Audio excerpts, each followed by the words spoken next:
you're starting to understand how kindness is not attached to making people happy. The truth is, we're not always going to make everybody happy. With all the personalities in our world, we're just not.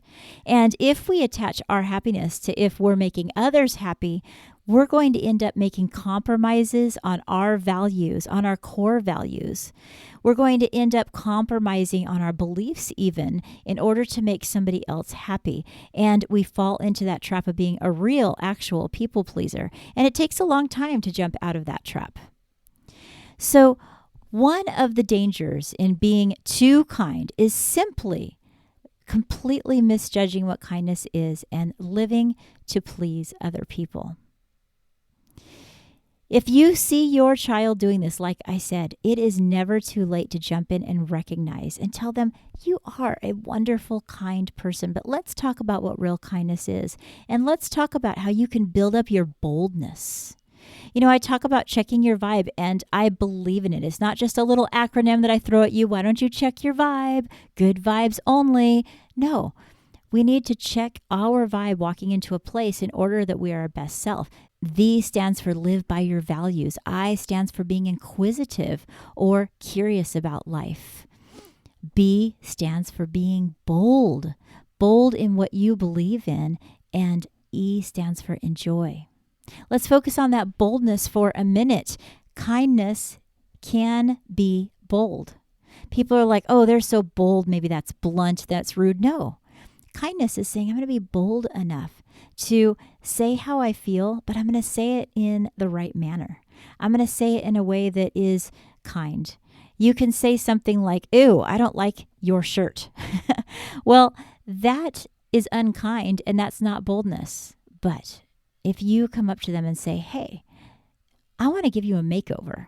Why don't we go in and look at your closet and I want to help you dress? And it comes from a real, genuine place.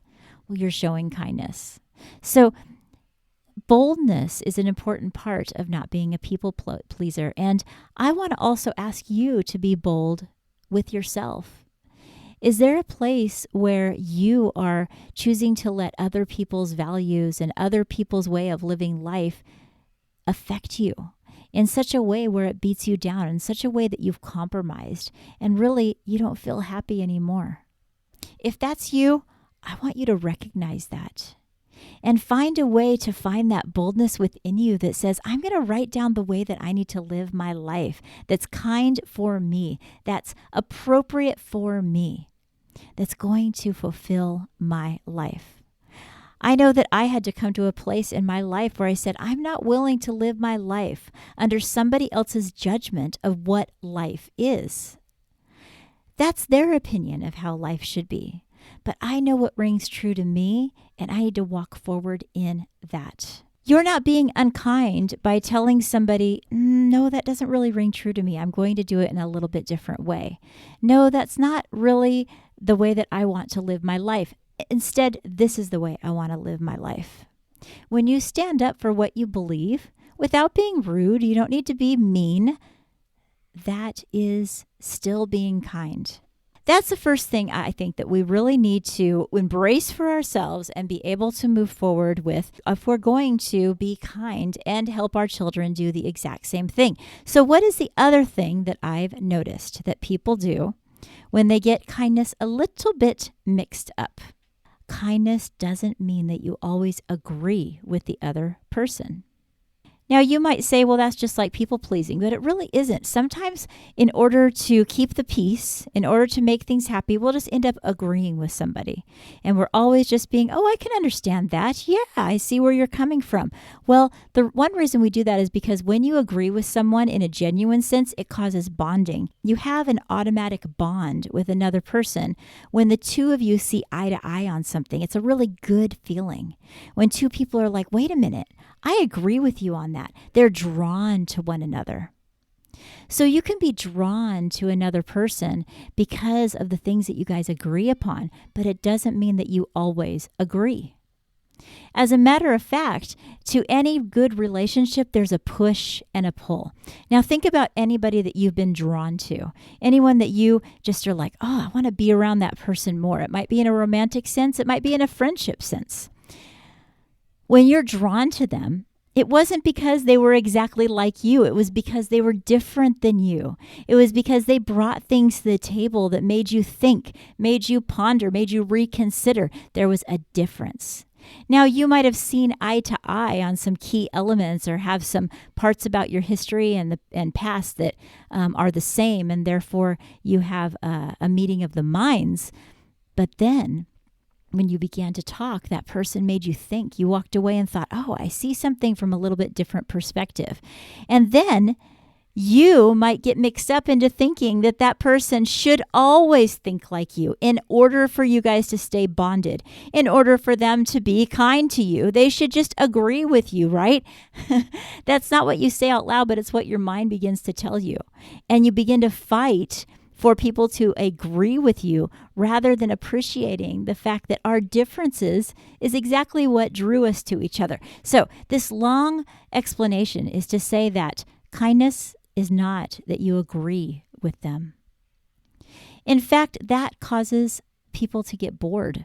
If someone always agrees with you and, oh, you're right. Oh my goodness, you're so right. Everything you say is just right on point. It gets a little bit boring. More relationships have broken up because of boredom, because the person becomes a yes, I agree with you. And really, they don't agree, because we don't agree with people all the time, but they want so badly to continue to have that agreeing situation where that bond, that they just find agreement. They find what they like. All right. I've seen this in so many relationships as a counselor. I'm telling you, I've seen it in my family. I've seen it in people's lives. It's a hard thing to put your finger on, but you know when you see it. Because when somebody breaks off a friendship or relationship because they just got sick of it and they seemed a little bit bored, many times it's that push and pull of really engaging with each other and debating with each other. It's that part that got lost along the way. Now, it can come back. It can easily come back. How? By allowing people to have a voice, not making them feel bad for their voice, not making them feel bad for looking at something different than you. As a matter of fact, respecting it, leaning into it, and even supporting them. You can support someone in what they do, even if it's something that you would never do. It's exciting to watch them. I mean, my husband is a quiet person. Would he ever do a podcast? No. I actually asked him to be on the Father's Day podcast, and he was flattered that I asked him, but he was like, I can't do it. That does not mean that he can't support me in it. Even if you don't understand something completely, you can support them. Now, see, you're allowing that person to be able to not agree with you, and it's okay. Let's take that into the relationship with your child. Don't we always kind of think that we're raising our kids in the way that they should go, so therefore they should agree with us? But as a matter of fact, your child is their own entity. They are growing up to be an adult with their own opinions and their own way to live life. That might seem a little scary because you don't want them to stray off the way that you have raised them, and you have expectations that you'd like them to fulfill in their life. But if you raise your child in such a way that they are always saying yes to you and always agreeing with you, and you don't take the time to listen to their opinion in a non-judgmental way, well, you are doing them a disservice rather than doing them a service. Don't get fooled into thinking that you are convincing them that your way is right just because you tell them that it's right. They're still going to have their own opinions. They're just going to tuck it away and not share it with you. There's a danger in that, though, because sometimes your child is going to be listening to either a person or someone on the internet, someone on a blog, in a chat room that says some really destructive things. But something inside of their mind will think, oh, that rings a little bit true. I wonder if that's true. Well, if you have designed a relationship with them where you're the only one that's right and it's your way or no way, then they won't feel comfortable enough to come to you and run this past you.